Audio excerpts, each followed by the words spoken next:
आज सुनावणी आहे आणि निकम साहेब स्वतः उपस्थित राहणार आहेत आज. तर त्या संदर्भात फक्त 5 मिनिटं भेट घ्यायची आहे. जे काही आज सुनावणी दरम्यान ज्या काही गोष्टी होत्या ते निकम साहेब त्याचं स्पष्टीकरण सुनावणी झाल्यानंतर देतीलच. आम्हाला फक्त भेटीसाठी आम्ही आलेलो आहोत. काय नवीन माहिती देणार आहात नाही, जे काही माहिती आहे SIT CID कडं आणि जे निकम साहेब आहेत त्यांचा जो समन्वय आहे सगळ्या, त्यामुळं आम्ही आता जास्तीची काही माहिती देणार नाहीत, परंतु आम्ही फक्त उपस्थितीसाठी आलेलो आहोत. उपस्थित राहणार न्यायालयामध्ये शिष्टमंडळ राहणार आहे, मी बाहेर थांबणार.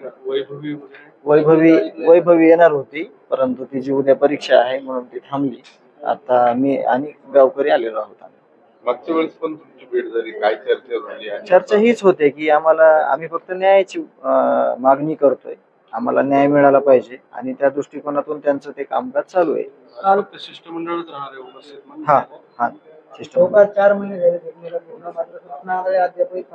आज मी SP साहेबांना जर वेळ असेल त्यांना मी भेटणार आहे की या संदर्भात जी काही माहिती आहे ती पब्लिश करण्याची विनंती करणार आहे, जेणेकरून सगळ्यांना कळेल की कृष्णा आंधळे संदर्भात काय अपडेट आहेत. अशी मी त्यांना विनंती करणार आहे की त्यांनी सगळ्या गोष्टी पब्लिश कराव्यात. हा, आम्हाला वाचवण्यासाठी तुम्ही वाल्मिक करंडला देखील फोन केला होता.